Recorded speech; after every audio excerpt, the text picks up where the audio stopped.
What's up guys? Masih bersama saya di channel Rizky ID. Nah, untuk sebelum nonton video saya, tolong klik subscribe, komen, dan share. Deng.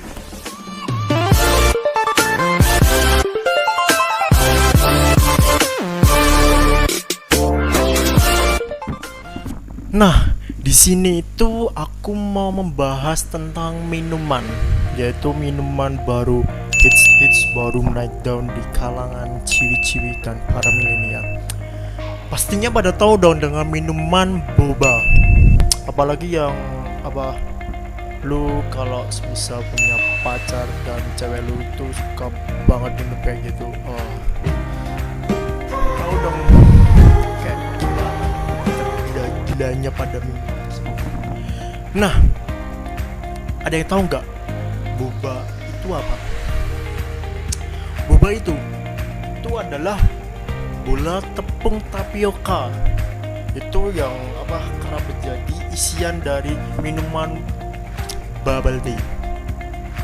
Kita udah bahas nih tentang boba. Terus teman-teman ada nggak yang pengen nyobain bisnis boba tersebut?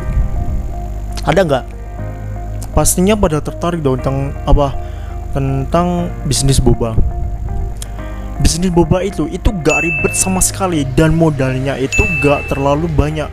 Jadi gak berat banget sih buat kalau misal kamu pengen nyobain bisnis boba. Nah, bisnis boba ini itu sangat recommended banget. Soalnya bisnis boba ini itu baru mekar-mekarnya di tahun ini. Jadi buat kaum milenial itu sekarang kan nyari minuman yang kayak gitu. Jadi kalau misal kamu buka terus di tempat kamu itu masih belum ada minuman boba, itu pasti bakalan rame banget. Soalnya ya itu baru tren-trennya. Yang lebih hebatnya lagi, tercatat ada 11,6 kali kenaikan penelusuran di Google Search. Kenaikan penelusuran 11,6 kali. Bayangin aja, kalau kamu cuma ngetik boba, itu udah keluar, udah banyak banget kencannya itu. Gila. Khususnya bagi generasi milenial dan generasi Z, brand kayak si Boba, Gulu-Gulu, dan Kokumi pasti udah sering jadi pilihan buat jajan. CEO Kokumi aja mengatakan kalau mereka bisa menjual 30.000 sampai 90.000 gelas per bulannya. Gokil kan?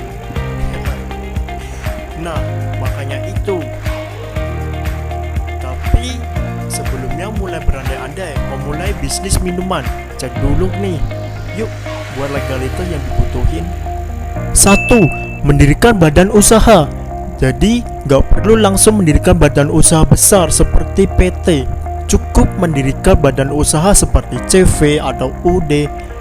Tapi harus ada sesuai dengan keadaan saat ingin memulai bisnis boba. Sebagai berikut. CV, Persekutuan Komanditer. CV itu cocok banget nih buat yang ingin berjualan tapi gak punya modal yang cukup.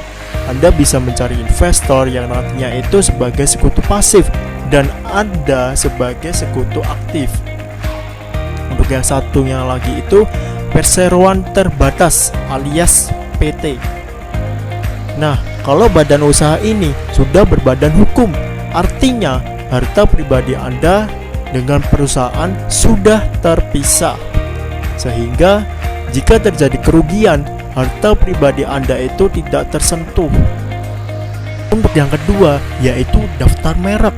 Meskipun terdengar kelas, tapi fungsi merek sebagai pembeda bisnis kita dengan orang lain.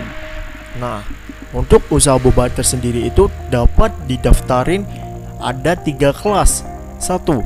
Kelas 29, yaitu minuman berbahan dasar susu dengan topping boba. Untuk yang kedua, kelas 30. Jadi minumannya itu berbahan dasar teh, coklat, dan kopi dengan topping boba. Untuk yang ketiga itu kelas 35. Jadi jasa penjualan dengan minuman topping boba.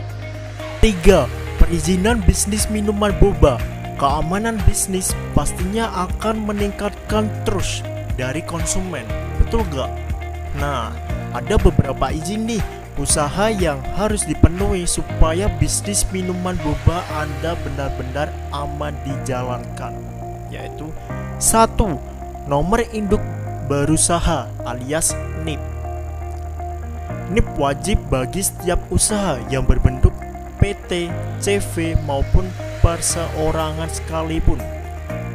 NIP ini berlaku sekaligus sebagai TDP API akses kepabeanan dan menjadi landasan untuk mendapatkan izin usaha dan izin komersial atau operasional. 2. Tanda daftar usaha pariwisata alias TDUP dan sertifikat usaha pariwisata alias SUP. TDUP ini merupakan tanda daftar berbagai jenis usaha yang berkaitan dengan sektor pariwisata. Sementara untuk SUP alias SUP adalah izin operasional untuk berbagai jenis usaha pariwisata. Untuk usaha boba yang biasanya berbentuk kafe, maka perlu banget mengurus TDUP dan SUP ini. 3. Surat izin usaha perdagangan alias SIUP. So, minuman boba yang dijual dengan cara membuka semacam kedai atau booths termasuk dalam kode KBLI 56304, sehingga salah satu izin yang perlu banget dimiliki adalah SIUP. Dan yang terakhir, legalitas yang dibutuhkan adalah izin edar. Jangan salah nih, minuman boba juga butuh izin edar karena boba dikategorikan sebagai pangan olahan. Tapi kalau usaha minuman boba cuma memadukan beberapa bahan dari produsen, maka nggak perlu izin edar. Beda halnya kalau Anda produksi sendiri bahan-bahan dalam minuman boba tersebut, maka wajib menggunakan izin edar. Nah, itu dia informasi yang dapat saya sampaikan tentang boba. Untuk sekarang, jangan lupa subscribe, comment, and share. Subscribe lah anjing.